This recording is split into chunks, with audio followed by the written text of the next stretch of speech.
So thank you for joining us this evening. This program is entitled Building Chicago's Public Spaces with Julia Bachrach. We are hosting it in conjunction with the exhibit From Swamps to Parks, Building Chicago's Public Spaces, on display now at Harold Washington Library Center in the exhibit hall on the 9th floor. We're grateful to our co-sponsor, the Chicago Architecture Center, and you'll hear briefly from them at the end of the program. My name is Johanna Russ, and I'm an archivist here at Chicago Public Library's Special Collections. For the last 7 years, I've overseen the vast archival collections transferred here from the Chicago Park District, including over 106,000 landscape and architectural drawings and over 62,000 photographs. I've had the good fortune to work closely with tonight's speaker over those 7 years on many projects related to this collection, including curating the exhibit just mentioned. And now I'd like to introduce Julia Bachrach. She is an author, lecturer, and historic preservation consultant who previously served as Chicago Park District historian and preservationist for 28 years. Julia has written extensively on various topics relating to Chicago history. Her books include The City in a Garden, A History of Chicago's Parks, and Inspired by Nature, the Garfield Park Conservatory in Chicago's West Side. She has also contributed to other books such as Art Deco Chicago, Midwestern Landscape Architecture, Oxford Companion to the Garden, and the AIA Guide to Chicago Architecture. She gives tours, lectures, and seminars, and writes a monthly blog post that is available on her website at www.jbachrach.com. And without further ado, I will hand it over to her. Thank you so much. I'm so excited. I do want to ask you, Joe, if somebody's still letting people in the waiting room, because since I'm the co-host or something, I keep seeing people going in the waiting room. So hopefully somebody's working on that. Yeah, we're on that. Okay, thanks. So I'm just thrilled to be here tonight. I was very, very excited about this response. And I know that lots of my friends and colleagues are participating.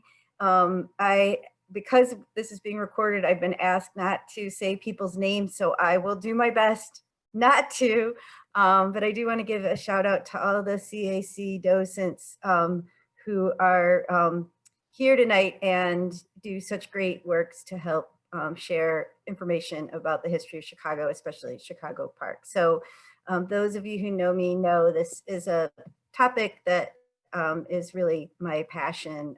So I'm just really excited and thrilled about this. Basically, the exhibit that I'll tell you a little bit more about in a second highlights 6 kind of iconic themes / places within the Chicago Park system. And I decided that for tonight's program that I would focus on 2 of them, which is the history of the Museum of Science and Industry, which of course, as most of you know, started out as the Palace of Fine Arts at the World's Columbian Exposition, and the history of the Fieldhouse, a building type invented in Chicago. And as you will learn, these 2 themes are kind of intimately connected with each other. Joe gave a great introduction to the Chicago Park District Archives, and many of you probably know or remember had the honor of knowing or even hearing from Ed Euler, who sadly passed away a couple of years ago. Ed was an architect, just an amazing person, and he was with the Chicago Park District for many years. In 1987, he had recently been promoted as the head of architecture and engineering. At that point, as you may remember, Walter Netsch was the president of the Park District Board, and Ed ended up unearthing this amazing resource of archives in a sub-basement vault underneath Soldier Field. And it was really kind of his vision that there was a lot of archival drawings, landscape drawings and architectural drawings that had been kind of stored away for decades in this vault, and he unearthed it. And there was a Chicago Tribune magazine story that was kind of a follow-up to this. But then Ed really decided that the Park District must do something with these materials, and he developed it as an archive. He established a preservation unit, and he hired me to head that unit the following year. And of course, I was a precocious 10-year-old when they hired me in 1988. And so that Park District Archive really became the basis for a lot of work, the restoration of parks and park facilities and sculptures, as well as landmark nominations and lots of scholarship.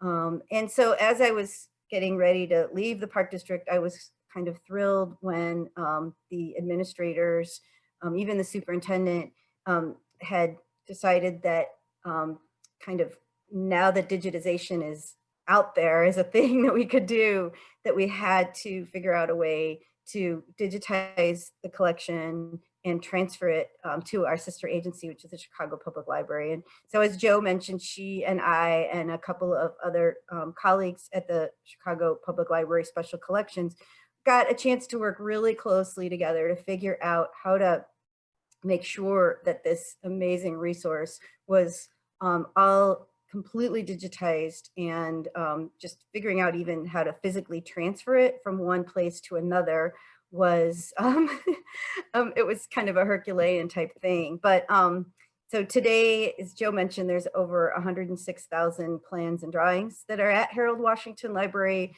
beautifully, cared for, as you can see, kind of behind the scenes in these big acid-free folders, and over 60,000 historic photos that are in those Hollinger boxes. They also have a lot of the documents. And these are materials that you can use. They have a reading room, and you can go there by appointment only. And Joe has really become quite a knowledgeable staff member, professional about this particular collection. As we were making this transfer, and it was a couple of years of working together, and then I was leaving the Park District in 2017, Joe told me that she and some of her colleagues had this dream of having an exhibit highlighting the collection, and that they would want to work with me as a consultant. So that was so exciting. I couldn't wait for that to happen. Little did we know that when this exhibit would be open, which we had planned it for this summer, that we'd be in this kind of new reality of COVID. And so the exhibit was delayed quite a bit, but it has opened. I don't know if you've ever been up there in the little small exhibition room next to the reading room. It's right next to the room where you can, page, make an appointment to use some of those materials. But it is open. They're really doing a great job with being very careful during COVID. So they have, there's very few people that you'll see in the library, but I do hope you'll get a chance to visit. We picked the theme of from swamps to parks because we really wanted to emphasize and explore the tremendous work, vision, fortitude, money, all of the ambitious effort that it took to transform Chicago's stinky onion, marshy landscape into the most beloved public spaces in Chicago, both landscapes and buildings. And so that's really the theme of the exhibit.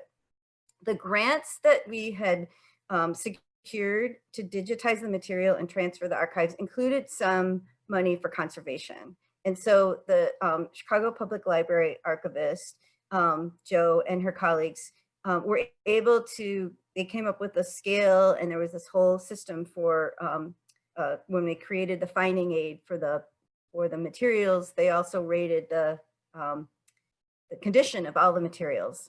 Among the probably most damaged and most significant of the collection was a set of 18 drawings of the Museum of Science and Industry, but really of the Fine Arts Palace at the World's Columbian Exposition, by Charles Atwood and Daniel Burnham, really by Atwood as the then chief of design, under Burnham, the chief of construction. These drawings, as you can see, I think they had been, at one time folded, at one time rolled. These were in that sub-basement vault where Ed kind of unearthed things. There were losses, broken off pieces. They were filthy, dirty. And the Chicago Public Library hired a conservation expert, a paper conservation expert, to work on this set of drawings. I can't remember if I said, but they're 7 feet tall. It's huge. They're amazing. It's too bad that they really are kind of difficult to photograph. But in the exhibition, you will see every step that the archivist had to take. She came in 3 days a week for 6 months to work on these drawings, and it's just kind of an amazing thing. So of course, really my focus is the history of this building. And so now I'm going to kind of transition a little bit to history, and I'm sorry it is a little hard to see these drawings. But as I mentioned, by the time that those drawings were produced, and those drawings were, hand drawn by Atwood, but the ones that no one really knows exactly where the original hand drawn drawings ended up. So these are the only set of prints of those drawings that are really known about. And so, by that time, Burnham had become the chief of construction.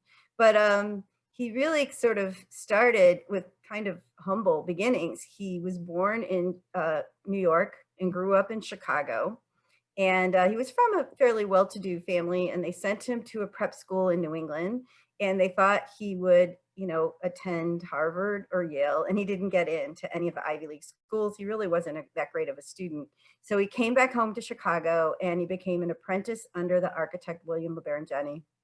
And he really liked it. He was a young guy, but then he dabbled in a couple of other jobs, and then decided that he really wanted to be an architect. Worked for a couple of other firms, and by the time of the early 1870s, after the Great Chicago Fire, he was working for the firm of Carter, Drake, and White. And there he met John Wellborn Root, a very warm, kind of a little bit more soft-spoken guy, a couple of years younger than him, a really talented designer. The two of them, Peter White of the firm, really sort of mentored them, encouraged them. They decided to start their own firm. And Burnham later said that with a couple of pencils, a piece of rubber, a few boards, 2 stools, and a dozen thumbtacks, we did business. So they really started in a very humble kind of way. It's kind of 2 young guys. Their timing was great because Chicago was being rebuilt after the fire. They got really lucky because somebody recommended them. They really were just getting little jobs here and there. But somebody recommended them to John Sherman. John Sherman was the owner of the Union Stockyards, and he wanted to build a mansion in the new up-and-coming Prairie Avenue area near South Side, and he hired Burnham and Root, and so now they had a really important commission. When Burnham would go to meet with the Shermans to talk to them about what they wanted in their new house, who would answer the door but their beautiful young daughter, in her early 20s, Margaret Sherman. She was quite smitten with Burnham, and she started finding excuses to come to the job site. And sorry, I've got my cat here. I was worried about my dog being invasive, and I've got the cat. So they fell in love, and they got married. And do you think that John Sherman was going to allow his daughter to be married to a struggling architect? This was one of the wealthiest guys in Chicago. So he immediately started hiring Burnham and Root. And of course, they were very talented. I don't mean this is to, criticize them, but they now had, a very, very good connection. And so they got to design buildings for Sherman, like the Chicago Stockyards. John Sherman was also a member of the South Park Board of Commissioners. And so Burnham and Root now would become the go-to architects for the South Park Commission. Now, the South Park Commission was formed in 1869, and it was actually empowered by the state. But the idea was, and one of the kind of big sort of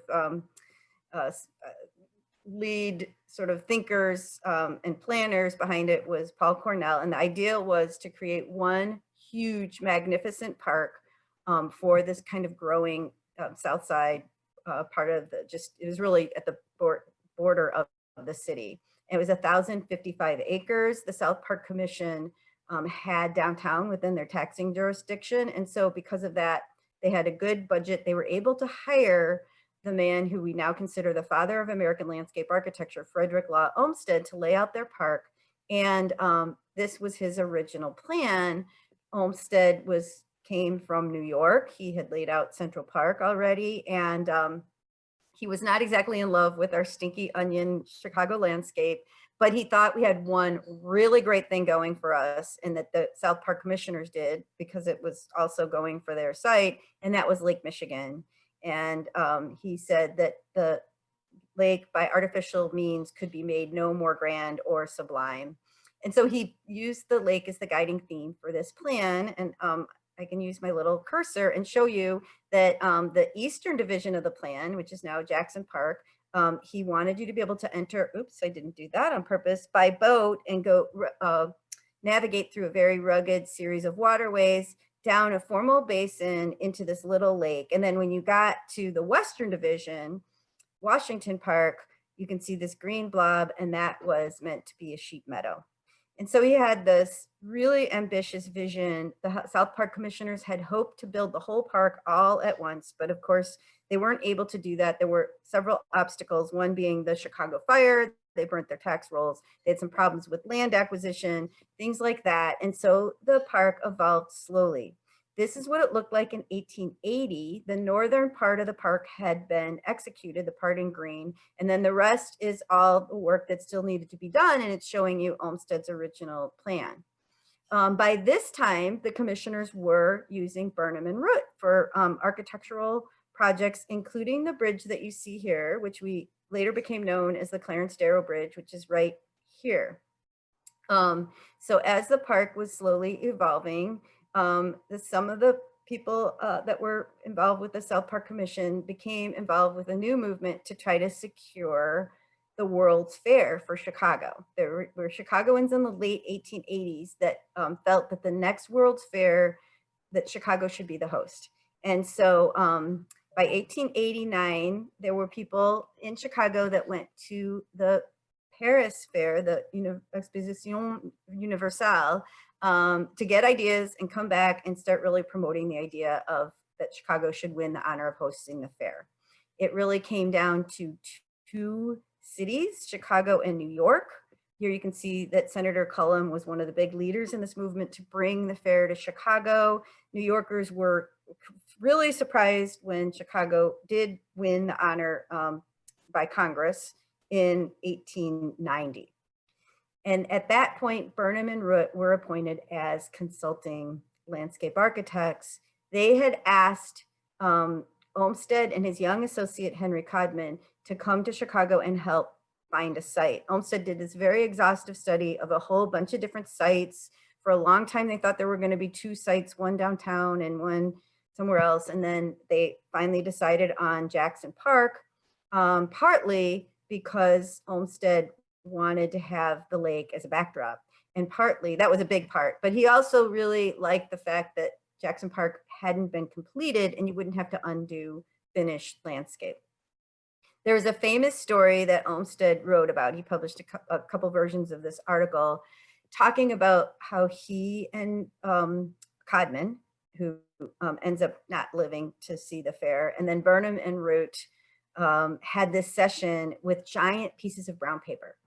And whenever I read this story, I picture them sitting on the floor with these big pieces of paper trying to make a template, but they were probably standing at drafting tables. It's just that I picture these giant pieces of paper as being too big for a drafting table. But at any rate, they were cutting out these different shapes and laying them out and kind of just coming up with a basic template for the fairgrounds.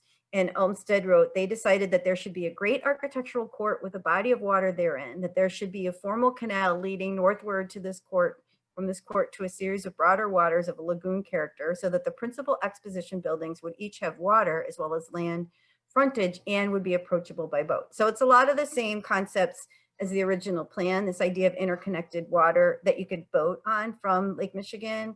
But this idea of the exposition buildings sort of fronting onto a court was the idea of the court of honor. So these are these huge exposition halls that would then front onto this court of honor. Now, Burnham and Root could have decided to design all the buildings themselves, but they didn't think that was a good idea and they really didn't have time to do it. They could have decided that all the architects would have just been Midwesterners, but they really felt that there should be the most prominent architects in America, who of course were Eastern firms, that they should be involved. And so they invited 5 really like leading architectural firms from New York and Boston to design major exposition buildings for the fair. And they made the invitation in 1890, and they got very little response. They were kind of surprised. So then Burnham went and made a trip to New York and met with some of these architects and got started, and he was a very convincing guy. So he started kind of getting some response, and then he invited them all to come to Chicago. So they hadn't yet accepted, but they said they would come to Chicago and meet and discuss this. And so Burnham and Root decided to like lay out, you know, they were going to no holds bars, like have this fantastic week, you know, 5-day experience, whatever, for the architects to come to Chicago, and they were just going to wow them and get them on board because they needed them and they wanted them and thought it was important. So the event included bringing the architects, the out-of-town architects, out to see the Jackson Park site. And when they got there and they saw kind of the flat, marshy, unimproved site, they were not that thrilled. They were kind of worried about how they were going to pull this off. This was on January 10th, 1891. And Robert Peabody, one of the architects from Boston, said to Burnham, you really mean to say that you're expecting to open a fair here by 93? And yes, said Burnham, we intend to. And then he said, it can't be done. And Burnham said, that point has already been decided. So it's already settled. The next day, Sunday, now Root didn't show up that day. The next day, Sunday, he invited the architects to come over to his home on Astor Street. He had a cold, he wasn't feeling well, and much to everyone's shock, he died of pneumonia on January 15th. And this was just horrible for everybody, but especially for Burnham, who just lost his best friend and business partner. And they were very busy in their private business, in addition to having taken on this you know, huge role. So Burnham, of course, has to kind of push forward. And so the architects continue to work, and he's, you know, finally getting everyone to jump on board. And by selecting these Eastern architects, it was clear that the Fairgrounds would have a Beaux Arts style. And the Beaux Arts, of course, was the École de Beaux Arts, the famous French school of art and architecture in Paris. And many of these Eastern architects were either trained there, like Richard Morris Hunt, who designed the administration building, or some of the architects were trained by Hunt or other architects who had gone to the École. And so the École de Beaux Arts, that was a very kind of formal classical approach to design and architecture. And it harks back to ancient Greek and Roman forms and buildings. And then of course uses very straight lines and symmetry. And it, you know, that is also the style. This is the Paris Exposition from 1889. That was also the style of the Paris Exposition. So the Beaux Arts, you know, that was just by sort of selecting those architects, it was kind of meaning you were going to end up with Beaux Arts. But, you know, as the design unfolded and now Root was gone, it became even more kind of this really classical vision. And by the end, there was the decision to paint all the buildings white, and it became the White City. It would create uniformity. It would have this great contrast with the blue sky. And it was, you could do it fast and inexpensively. So we ended up with this kind of White City. But you know, in the immediate period after losing Root, this was just awful for Burnham, and he really had to figure out how to move forward. And I'm sure some of you have read The City of the Century or Devil in the White City, and that this point is really emphasized. Oh, oops, I just almost blew it. I'm sorry. Talking about, sorry about that. I practiced a bunch of times today. But talking about the classical Beaux-Arts style and training, there was one architect who did spend some time at the École de Beaux-Arts who ended up deciding to follow a completely different style and didn't want to follow the principles of the Beaux-Arts, and that was Louis Sullivan, sorry about that, who designed the transportation building. It was not a white building. It was not a classical, you know, bringing up ancient forms. It was a very Sullivan building in warm colors of oranges and yellows with a famous, enormous golden arched doorway. in those weeks following Root's death, Burnham realized he was going to have to replace Root, and it was going to be tough. And he needed to find someone that could fit into that sort of Beaux Arts mold because, you know, they were both for the exposition itself and then for the kinds of buildings that Burnham and Root had done. They did a lot of, you know, buildings that were very sort of Gothic and using a lot of beautiful, even in their Chicago school structures. And so he needed an architect that could really produce a lot of work quickly, could fit into this, you know, mold that he needed. And so two of the East Coast architects, two of his colleagues recommended the same guy, Charles Bowler Atwood, who was also from the East Coast. And Burnham decided that he would go interview him. And so he had written to Atwood, and they agreed that they would have a meeting at a certain day at a certain time at the hotel where Burnham would stay in New York. And so Burnham goes to have this meeting with Atwood, and he's there at the appointed time, and Atwood doesn't show up. And he's waiting and waiting, and he waits over an hour, and he gets really frustrated and gets up and leaves. And he's exiting the hotel, and he's now in the street, and this guy comes running up to him, "Mr. Burnham, I'm Charles Atwood. Would you like to interview me?" And Burnham was kind of annoyed, and he said, I'm going to have to think about that. So Burnham goes to the train station. Atwood follows him to the train station, which Burnham doesn't realize. Burnham takes a train back to Chicago, goes directly from the train ride, you know, arrives in Chicago and goes directly to his office to get back to work in the Rookery, the new Burnham and Root building where they had just moved their office to. And just an hour or a couple of hours later, Atwood shows up and said, "Would you like to interview me now?" And Burnham thought that was such great perseverance that he hires him on the spot.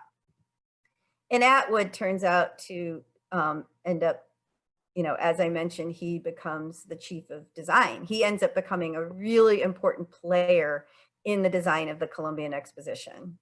Later, Burnham says that Atwood's work in the Exposition is known to everyone. He designed the art building, the peristyle, the terminal building, the terraces, the bridges, the rostral columns, the service building, the forestry, and many minor decorative features. His critical taste was largely due to the final finish. This is where I can't see. Oh, well, something. Some of my words are get blocked here. Something, the final finish, something of the fair as a whole. Sorry about that. You probably can read it, and I can't. This little thing keeps popping up. But at any rate, he produced a lot of the buildings. I've heard in the 70s, I've heard in the 90s, including a number of really important ones. And arguably the most important was the Fine Arts Palace, which is right here. And of course is now the Museum of Science and Industry. This is the Illinois building. If that looks familiar to you, it looks a lot like our state capitol. So he did the peristyle. That was also an Atwood building. And here you see Burnham at his drafting table. So this photo, by the way, this one is so beautiful. I have it blown up on my screensaver, and I just try to lose myself in it. You can really get into the details. So at any rate, he is now a really important player in the development of the fair, and he is now designing the Fine Arts Palace, and it's an important part of the Fairgrounds. And don't kid yourself, the fact that it's over here by itself doesn't mean it's any less important than all of these buildings on the Court of Honor.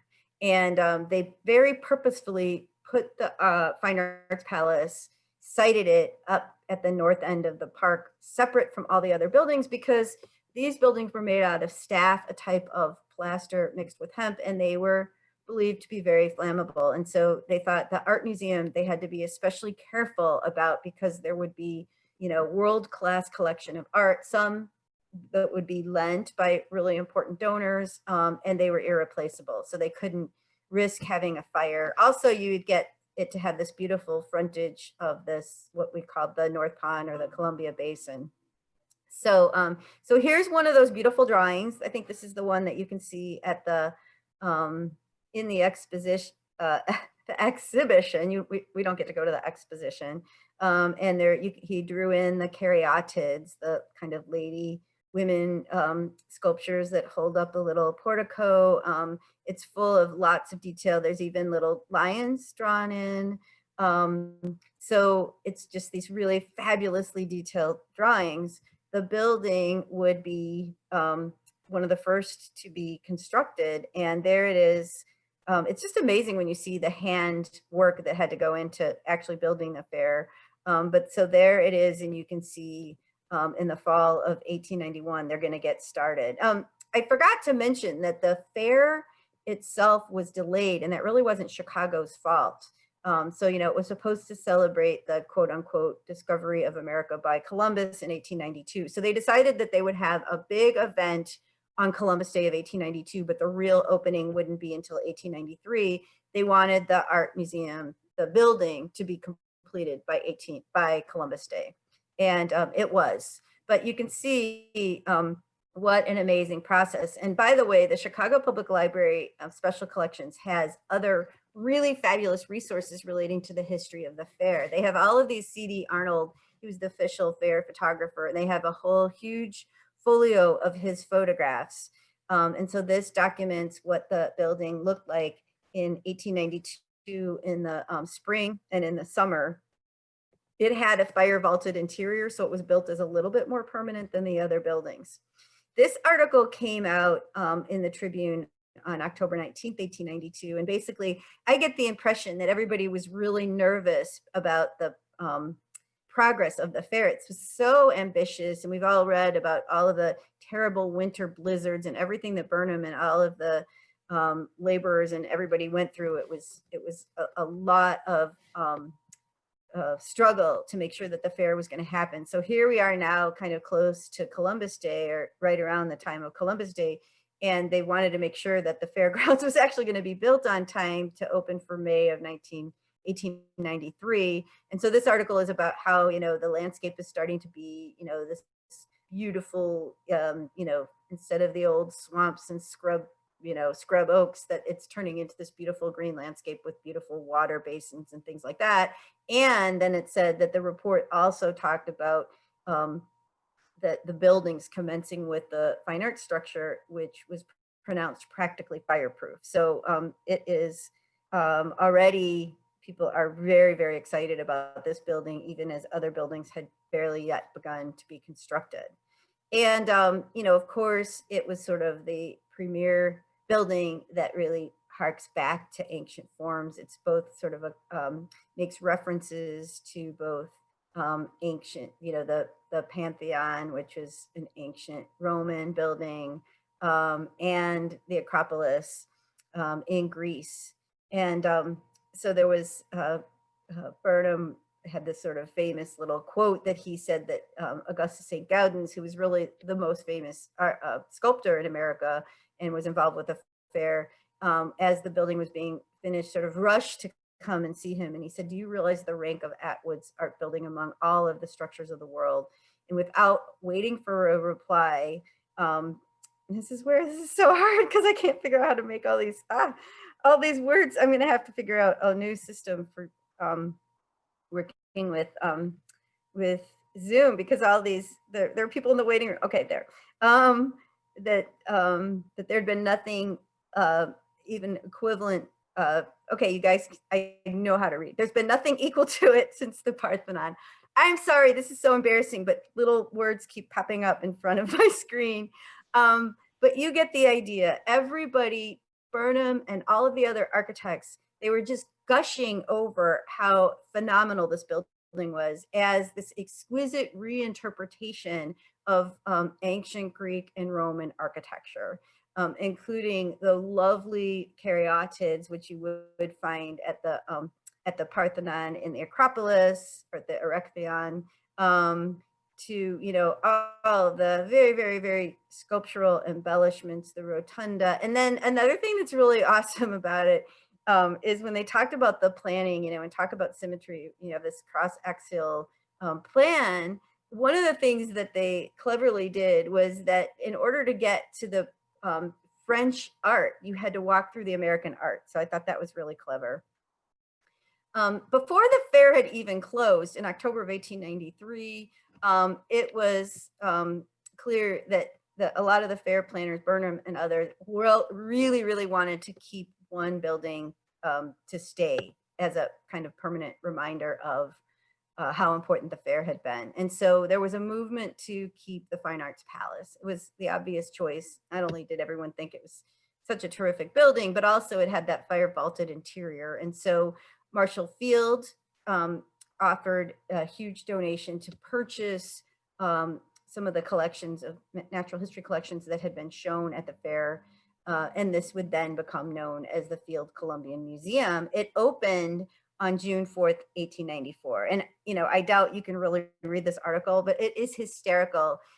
20,000 people thronged the building that first day. And if you read the little sub headline, it says that the crowds were pushing around and people were breaking things and stealing things, including some robbers got some diamonds from a famous jewelry installation of the exhibit from J.V. Farwell and Company. And it said that Marshall Field is well pleased. I think he might have been well pleased that so many people came, but I doubt he was well pleased that everybody was crashing into display cases and stealing things. By this time, by the time that the fair closed, Atwood was still working for Burnham. Burnham's firm was very busy, and so he was working in the office, you know, designing wonderful Chicago commercial buildings for Burnham. But Burnham was having some problems with Atwood. He was very erratic in his behavior, and eventually Burnham just couldn't put up with it anymore. And in 1895, he fired Charles Atwood. A couple weeks later, he mysteriously died. And this article comes out in the Tribune on December 21st, 1895, kind of blaming Burnham for killing off these architects. And it said, like his partner of Exposition days, John Root, he, meaning Atwood, died in the harness, and the death of both of Mr. Burnham's partners, the opinion of the physicians and those who knew them well, is to be traced to overwork. So poor Burnham gets blamed for both of these deaths, but it turns out that Atwood was an opium addict. And so his death that's why he was so erratic and didn't show up on time and all of those problems. One other thing that I thought was really interesting from reading the newspapers right after Atwood's death is the Tribune almost immediately suggested saving the Fine Arts Palace, the Columbian Museum, as a permanent structure in his honor. It said the art gallery of Jackson Park, now the home of the Field Museum, is at best but a temporary structure, though it would be built more securely than other buildings. Time and weather will soon weaken and damage it. It would be a fitting tribute to Mr. Atwood's genius if this temple could be reproduced in permanent shape and stand as a monument to his genius, or whatever it says, because those words are black. So I thought that was really interesting. But for that moment, you know, it was still kind of a temporary exterior and a more permanent kind of interior. Also in 1895, the South Park commissioners began to work to transform the old fairgrounds back into parkland, and they hired the firm of Olmsted and Elliott to do so. And so this is the 1895 plan for Jackson Park, and this is kind of a synopsis of their vision for the park, and that's all kind of spelled out here. And so basically their main principles were the things that should be highlighted would be the lake with views from Lakeshore Drive, the fields where children could play, lagoons, so it would be kind of going back to this idea, like the original plan of this interconnected system of lagoons, and the Field Columbian Museum, which should remain and you know, designed upon formal lines for the sake of architectural harmony. So those were the main ideas, and the Tribune published an article with a vision of what it would look like once it's finished. And I just want you to take a note of this part of the rendering. There's this little area right here where you see kind of these little buildings, and this area that is considered the outdoor gymnasium. So at this time, really through that whole period of the fair planning, the superintendent of the South Park Commission was J. Frank Foster, and he was quite a visionary. He was a really good leader, and he had very strong ideas about what parks should be and what they should provide to people. So it was really his influence in developing the Olmsted's plan for redesigning the park that meant that they incorporated this outdoor gymnasium with the little tracks that were meant for running, for jogging, and for bicycles, and then a playground right in here. So that part of the plan was executed. The idea of the building was labeled as a field house, which was really a very, very new idea that there hadn't really been a building type called the field house. And I don't know if at that point he was thinking, they're thinking it's right by the field. There wasn't a lot written about it, and that really wasn't executed. But that was the 1895 plan. But the J. Frank Foster and the park commissioners, they were working on improving Jackson Park and the Midway Plaisance, but that wasn't their only focus. They were really worried about a lot of other neighborhoods within their taxing jurisdiction. By that time, really by 1900, more than 750,000 people lived a mile or further from any park. And the South Park commissioners began doing a survey of the conditions of their neighborhood and realized there were a lot of tenement districts, and that as they kind of studied neighborhoods that they didn't think they were properly serving, they found hordes of dirty and poorly clothed children swarming in the public ways with no green spot nearby to refresh them or their little ones. So I guess that sounds a little weird because I said poorly clothed children, but it actually said mothers and children. I think I just missed a little bit of the quote. The South Park commissioners were very inspired by Jane Addams and what she was doing in Chicago. And of course, Jane Addams had founded the first settlement house in the country, and which of course was on the west side, but they were really helping people within the whole, all of the tenement districts. And so the Hull House realized, the settlement house workers of Hull House realized early on that tenement children really were in dire need of safe, clean, safe places for them to play. And so Hull House opened the first playground in 1893. And so the South Park commissioners decided they wanted to do something with playgrounds, but a lot of the little settlement house playgrounds were nothing more than dirt lots. And so they wanted to do something more. They decided to do an experiment. In 1901, they opened a new park, the first new park that had been created on the South Side since in 30 years. And they named it McKinley Park. President McKinley had just been assassinated, and it included playgrounds, ball fields, and a swimming lake. And just a little changing, little building. They had like little changing booths and lockers. They decided to do this as an experiment, see how well it was received. It was extremely well received. So they got new legislation passed in 1903 so they could build new parks. And they developed a plan for 14 new, what they called small parks. This is a really cool plan that's in the special collections. And it's basically showing their goal was to create a park within walking distance of every home. And so it shows you within like every quarter-mile radius. And I know you can't really see it, but this is showing Davis Square. These are the 14 parks. There's actually a couple down here too, but the system of new parks that they were trying to create. And here's McKinley Park here. This is the stockyards. So it's really cool. But so that was their vision, to try to create 14 new parks. They got legislation, and they hired the Olmsted Brothers and D.H. Burnham and Company to start working on these new parks. J. Frank Foster had a meeting with the Olmsted Brothers in December of 1903 to discuss his vision for these parks. He wanted them to provide open space, recreational, facilities, but they were also going to serve as a vehicle of social reform. And so they kind of worked together, and this plan, which is in the Library of Congress, is on the back of a piece of hotel stationery. So they were having another meeting in a hotel, and so you can just imagine him rattling off what he wanted in these parks, and then fast and furiously trying to figure out how to zone in all of these features.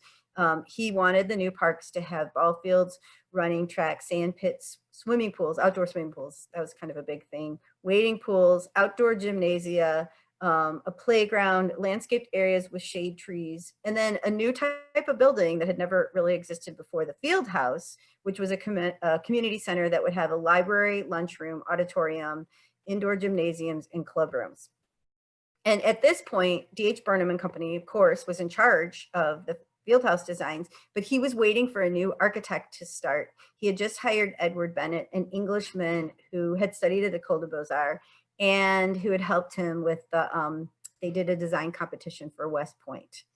And so Bennett started in 1904. They were able to complete plans, both the Olmsted Brothers and D.H. Burnham and Company, for the first 10 parks. They opened the first 10 parks by the end of 1905.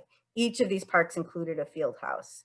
And of course, these buildings had to be built inexpensively, built quickly, and they wanted them to be very classical. And so they used exposed aggregate concrete, and that way, not only could they build quickly and inexpensively, but they could mold in classical details. And one thing that's really cool when you look at the actual buildings themselves, or if you look at a photo like this, you can kind of see how they put up these, these molds, these forms, and then they would tamp down the concrete, and that's how you get these kind of striations. So, it was just very, very new material to be building in at that time. And again, they were trying to create something that was reminiscent of the Columbian Exposition. So the buildings were designed as architectural complexes around the swimming pools. And again, the outdoor swimming pools was a huge deal.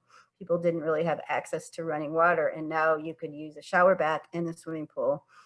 And so these architectural complexes, just like the Court of Honor, would be sort of almost forming these courts around the swimming pool.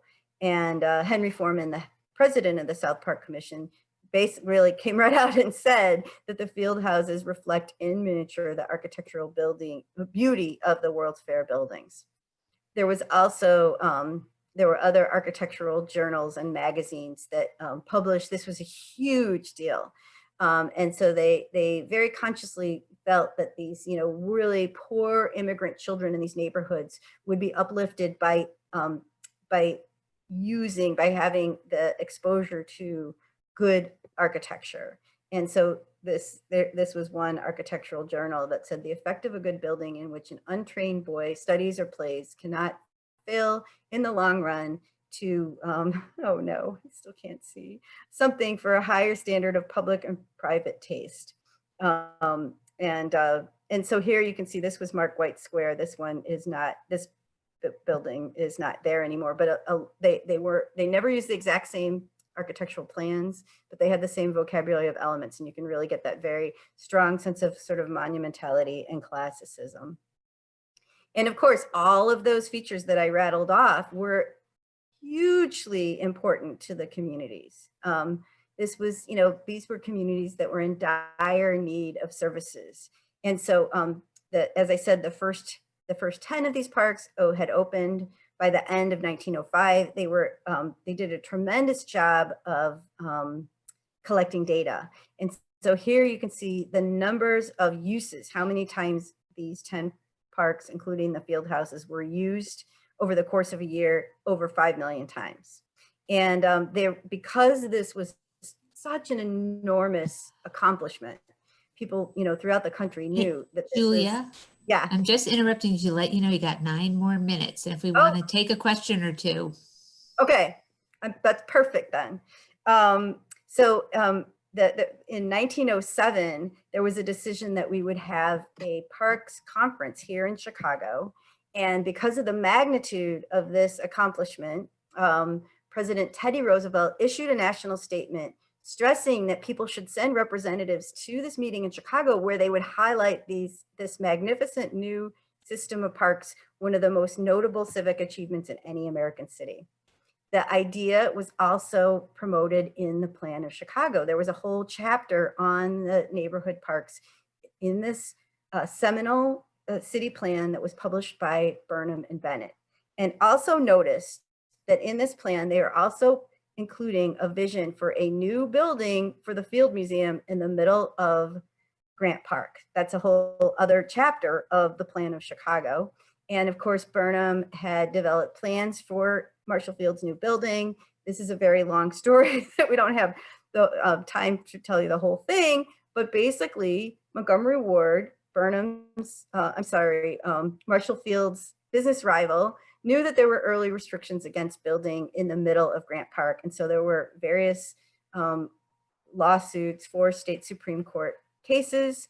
that prevented the construction of the building in that spot, which would have been really where the Buckingham Fountain is.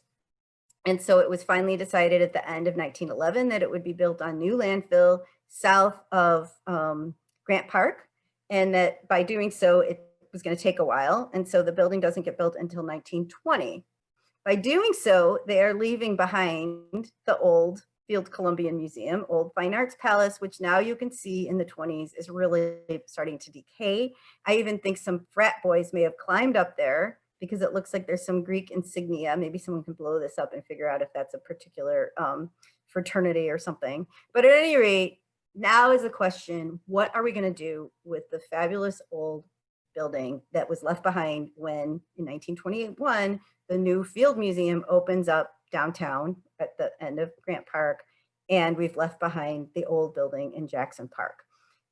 There were groups of architects who wanted to save the building. The AIA came out quite strongly for that, but there were others who argued against it and said this represents a bygone era. And of course, who was one of the most vocal critics saying we should just tear it down? Louis Sullivan. In his autobiography, he said, the damage wrought by the World's Fair will last for half a century from its date, if not longer. It has penetrated deep into the constitution of the American mind, affecting their lesions significant of dementia. Well, luckily, I think, my personal taste, luckily, this movement to save the building really caught on, and it caught the attention of a great Chicago philanthropist, Julius Rosenwald.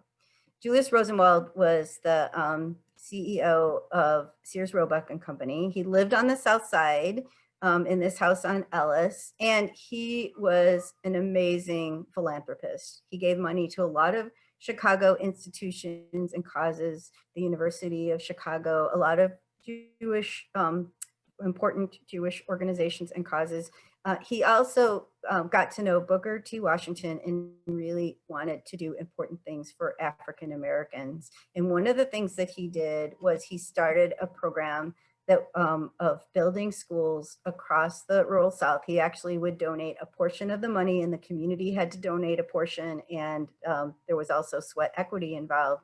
And this would provide, he wanted to make sure that African Americans throughout the country had access to good public education, and more than 5,000 of these Rosenwald schools were built. So he really was a tremendous philanthropist, and I have to throw in a plug that there is a movement afoot to create a national park for Julius Rosenwald that would include a thematic park with some schools, as well as a visitor center in Chicago.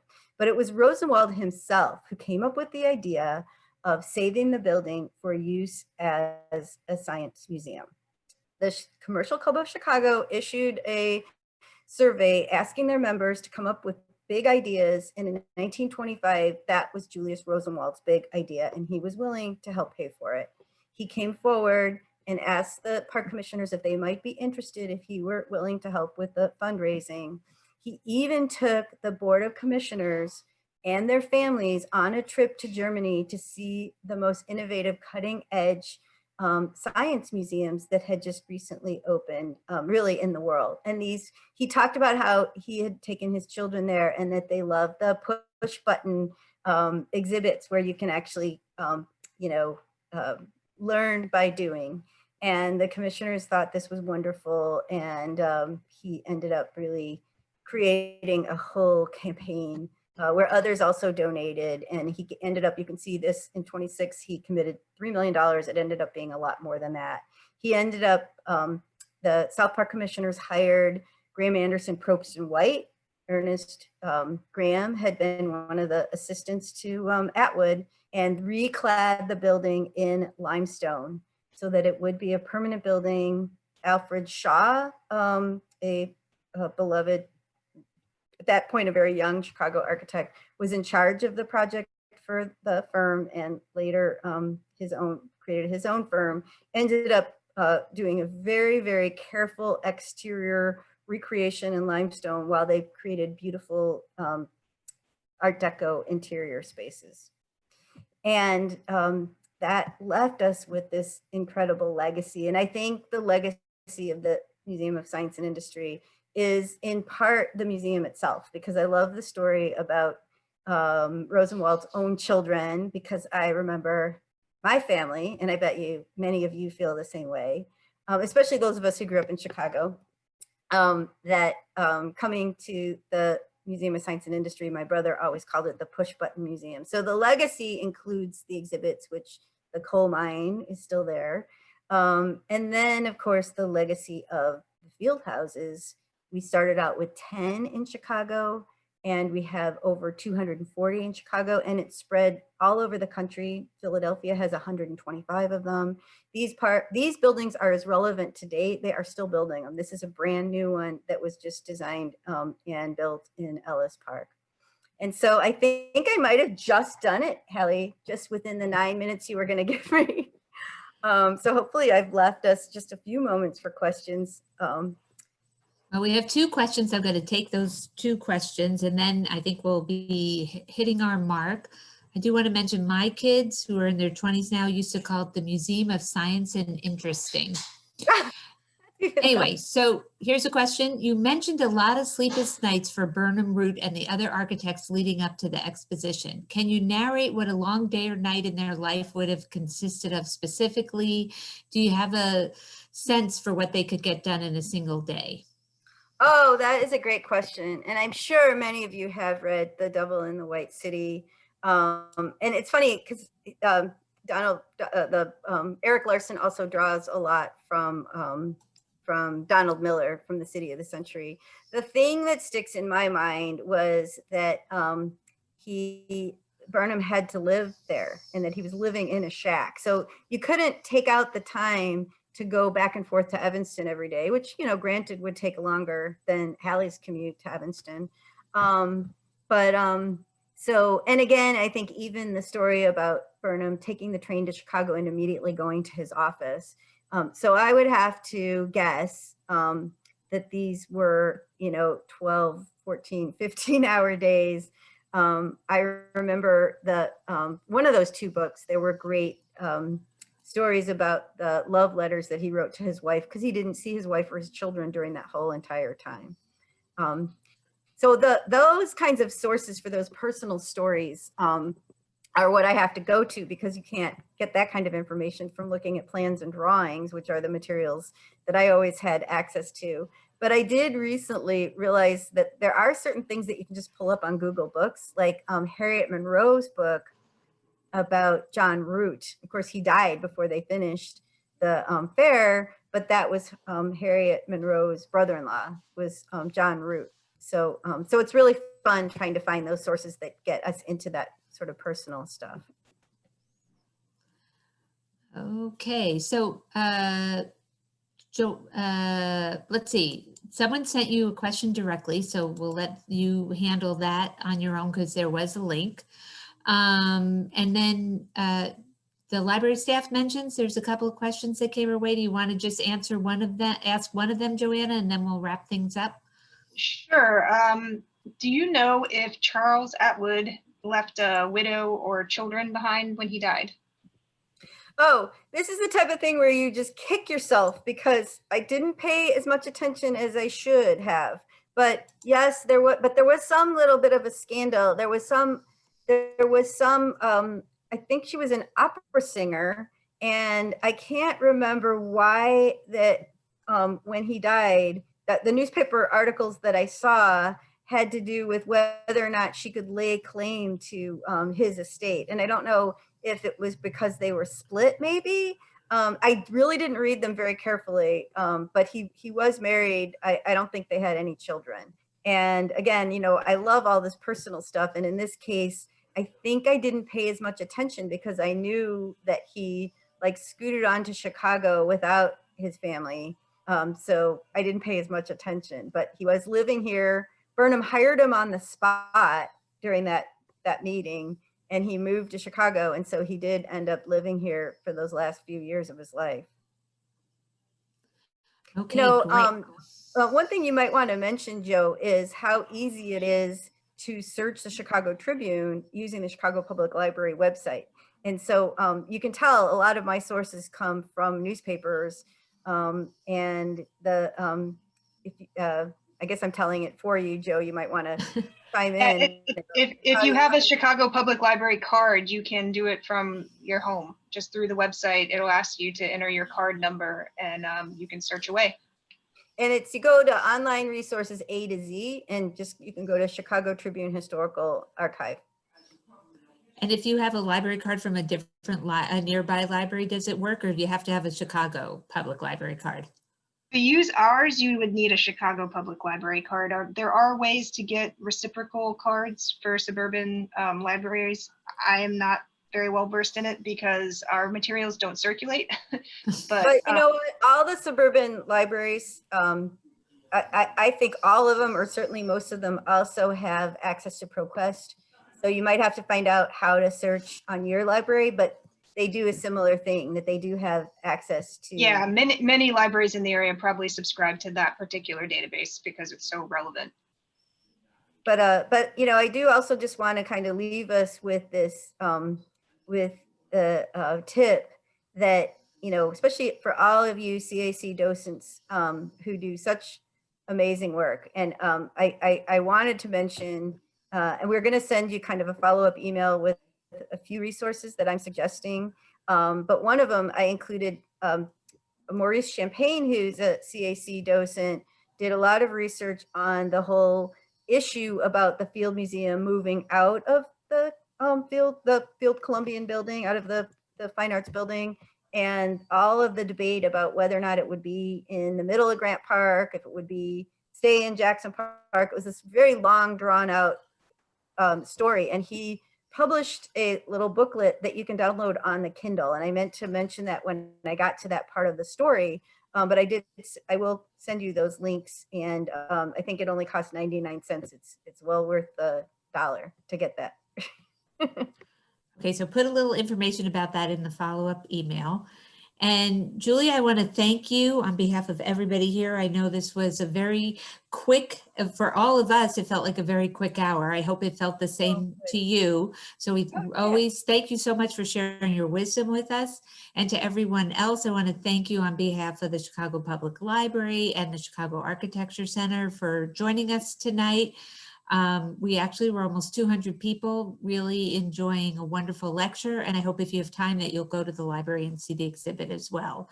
So again, thank you everyone. And we'll look forward to seeing you either at the library or at the Architecture Center, and check out our website at architecture.org for upcoming programs that we do have. So thank you again. And